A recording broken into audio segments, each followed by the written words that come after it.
Bienvenidos.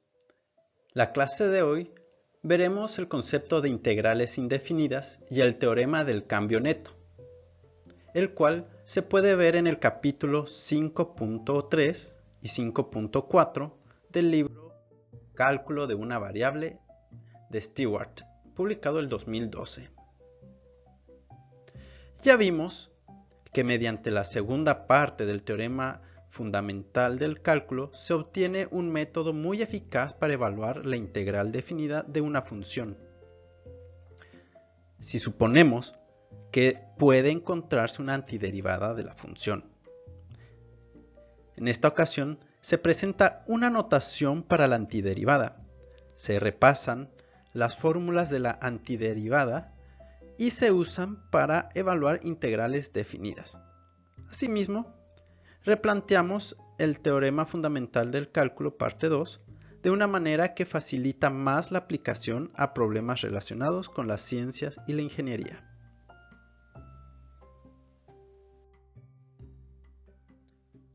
Integrales indefinidas. Ambas partes del teorema fundamental establecen relaciones entre antiderivadas e integrales definidas. La parte 1 establece que si la función f es continua, entonces la integral de la función en el intervalo a x de la función de t respecto de t es una antiderivada de la función. La parte 2 del teorema fundamental del cálculo plantea que la integral del intervalo de a b de la función x respecto de x puede determinarse evaluando la función f mayúscula en b menos la función f mayúscula en a, donde f es una antiderivada de la función. Necesitamos una conveniente notación para las antiderivadas que nos faciliten el trabajo con ellas. Debido a la relación dada por el teorema fundamental entre las antiderivadas y las integrales, por tradición se usa la notación integral de f x respecto de x para una antiderivada de f y se llama integral indefinida. Así, la integral de la función f respecto de x es igual a la antiderivada de la función de x. Significa que f' mayúscula de x es la función original. Por ejemplo, podemos escribir la siguiente función, la integral de x al cuadrado. Sabemos que esto es igual a x al cubo sobre 3 más c, porque es la derivación, la antiderivada de x al cubo sobre 3 más c. Al derivar nosotros esto, obtenemos la función original. Por lo tanto, podemos ir de uno a otro. Son procesos inversos. De este modo, consideramos la integral indefinida como la representante de toda una familia de funciones, es decir, una antiderivada para cada valor de la constante c. Hay que distinguir con cuidado entre las integrales definidas y las integrales indefinidas. Una integral definida con la expresión integral definida desde a hasta b de la función x respecto de x es un número. Y la integral indefinida de la función x de x es una función, o es decir, una familia de funciones. La relación entre ellas la proporciona la parte 2 del teorema fundamental. Si la función f es continua sobre la recta AB, entonces tenemos que la integral definida es igual a la evaluación de la integral indefinida en la recta AB. La eficacia del teorema fundamental depende de que se cuente con una lista de antiderivadas de funciones. Por tanto, se presenta de nuevo la tabla de fórmulas de antiderivación anterior, más otras cuantas, en la notación de las integrales indefinidas. Cualquiera de las fórmulas puede comprobarse al derivar la función del lado derecho y obtener el integrando.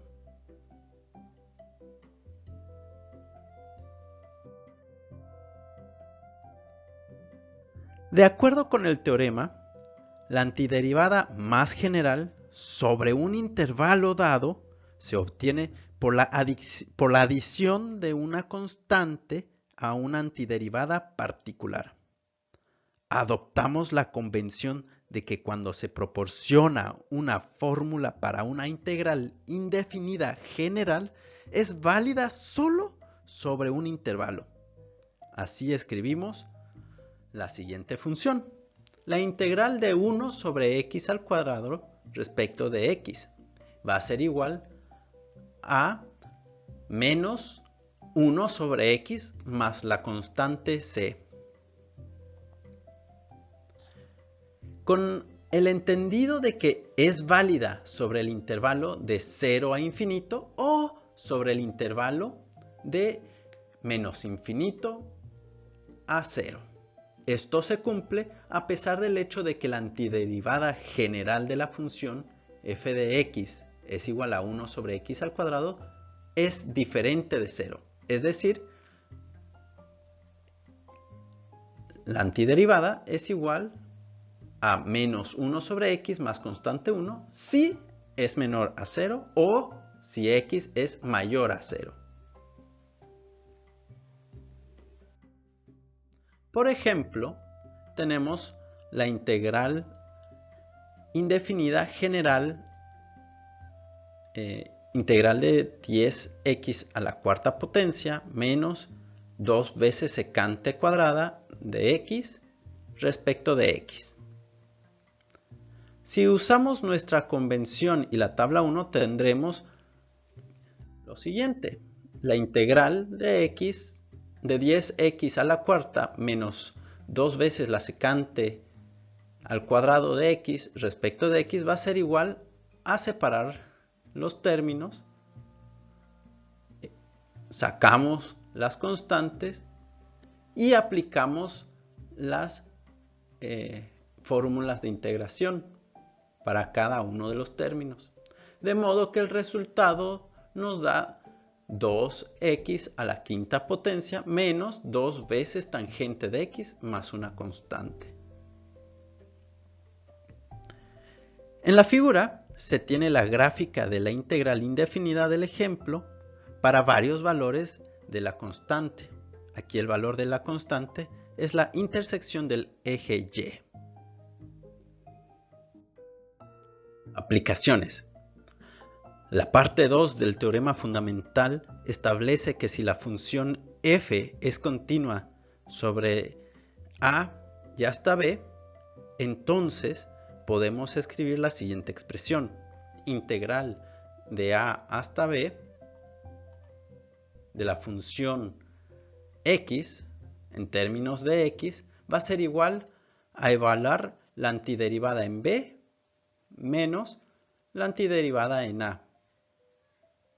O, es decir, la integral en b y evaluar la integral en a, donde f es cualquier antiderivada de la función f. Esto significa que f' es igual a f, es decir, f' es la derivada de la integral y la derivada de la integral va a ser igual a la función original. De forma que puede volver a escribirse la ecuación como la integral del intervalo de a hasta b de la derivada de la antiderivada de x en términos de x es igual a la diferencia de la evaluación de la antiderivada en el punto B y en el punto A.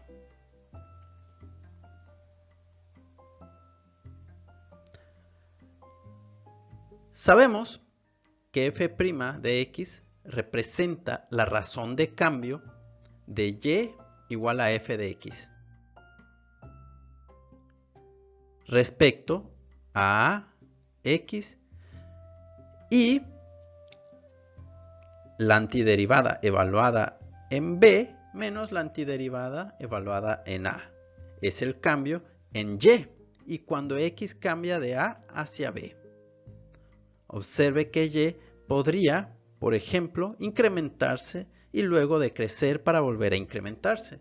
Si bien y podría cambiar en ambas direcciones, la diferencia de la antiderivada evaluada en b menos la antiderivada evaluada en a representa el cambio neto en y. De manera que podemos reformular verbalmente el teorema fundamental del cálculo parte 2 en los términos siguientes.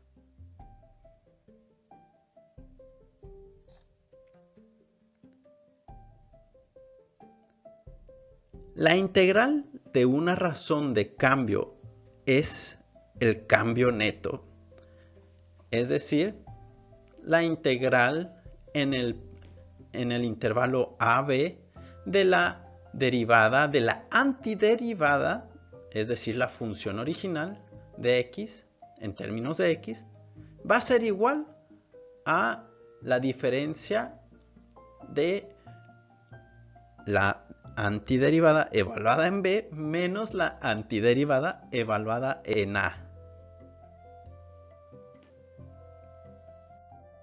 En la figura se muestra el consumo de energía eléctrica, potencia, en la ciudad, en el estado de Baja California Sur, para un día determinado en el mes de marzo.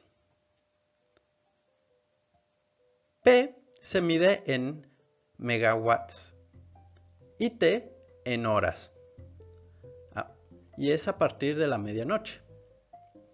En este caso vamos a estimar la energía que se utilizó ese día hasta las 17 horas. Estos datos fueron obtenidos de la CENACE y son de libre acceso.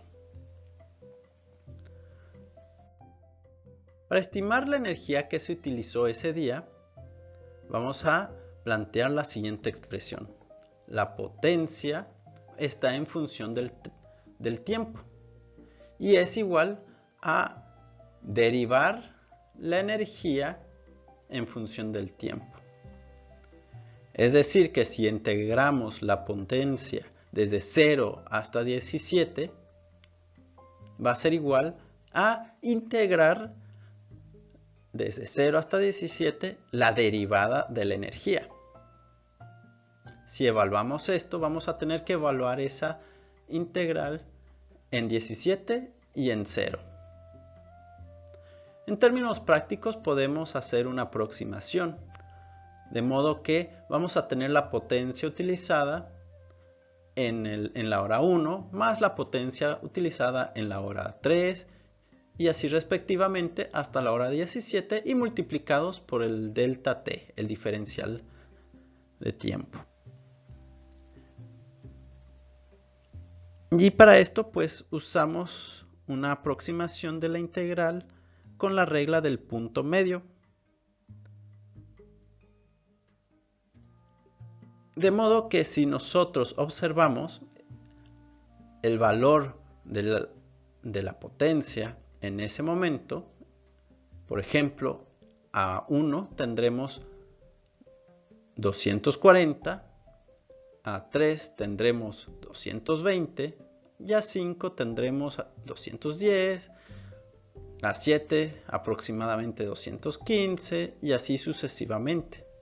De modo que nosotros al sumar toda esta energía, toda esta potencia, tendremos 2185 megawatts hora.